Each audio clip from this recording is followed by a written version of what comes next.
আজকে এই হাউসে এই হাউসে যে যে কথা চালাচালি হচ্ছে, আমি বসে বসে ফিল করছিলাম সময় গিয়েছে আমাদের বক্তব্য, বিরোধীদের বক্তব্য শাসকের পছন্দ হয়নি, চিৎকার করে বন্ধ করে দেওয়া হয়েছে। এই হাউসেও কিন্তু 21 থেকে 26 আমরা দেখেছি। আমরা আশা করব ওই দিনটা আসবে না। আমরা বিরোধী যারা আছি গঠনমূলক প্রস্তাব রাখবো, শাসক দল যারা আছেন তারা গ্রহণ করবেন। মাননীয় মুখ্যমন্ত্রী মহাশয় একটা কথা বললেন, খুবই ভালো লাগলো। আমরা যারা একাধিকবার বিভিন্ন দপ্তরে লেটার করেছি, ন্যূনতম রেকগনাইজ আমাদের লেটারকে করা হয়নি, ইনক্লুডিং চিফ মিনিস্টারের কাছে। আজকে যে কথা বলেছেন এটাকে আমি স্বাগত জানাচ্ছি, যে উনি অন্তত কথা বলেছেন যে মিনিস্টাররাও রিকগনাইজ করবে, অর্থাৎ প্রাপ্তি স্বীকার করবে। আর একটা কথা উনি বলেছেন অল্প হলেও কাজ করব।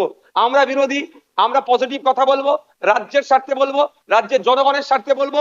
অহেতুক বিরোধিতা করার জন্য বিরোধিতা আমরা করব না।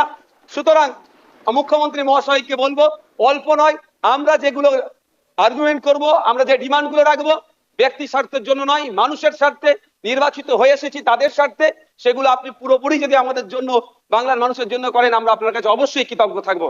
আবারও মুখ্যমন্ত্রী মহাশয়কে ধন্যবাদ জানাবো। দীর্ঘদিনের স্বপ্ন এটা আমাদের সকলেরই, যে আমাদেরকে নির্বাচিত করে এই হাউসের মধ্যে পাঠাচ্ছে। মাসের শেষে আমরা 1,21,000 টাকা নিয়ে বাড়ি যাচ্ছি। আমরা সেই জনগণের জন্য কি রোল প্লে করছি, কি বক্তব্য দিচ্ছে হাউসের মধ্যে? না, হাউসের মধ্যে এসে শুধু সময় কাটিয়ে চলে যাচ্ছি।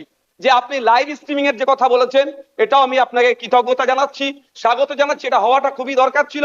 বাংলার মানুষ অন্তত আগামী নির্বাচনগুলোতে তাদের জনপ্রতিনিধি হিসাবে কাদেরকে চুজ করবে, কেমন মানুষকে পাঠানো দরকার, তারা যেখানে বাংলার আইন তৈরি হচ্ছে আগামী 5 বছর বাংলার শিক্ষা, স্বাস্থ্য, কর্মসংস্থান থেকে শুরু করে কৃষকের রুজি রুটির প্রশ্নে, প্যারা টিচার থেকে শুরু করে বিভিন্ন ক্ষেত্রে সমকাজের সমবেতন নিয়ে, এক কথায় আগামী 5 বছর বাংলা কিভাবে চলবে, বাংলার মানুষের স্বার্থে কি আইন তৈরি হচ্ছে, আইন পজিটিভ, একটু ছোট করুন। বিরোধী স্যার শেষ করবো বিরোধী হলেও স্যার একটা দিন সুযোগ পাচ্ছি বলার, এরপর তো টাইম মেইনটেইন করে দেবেন।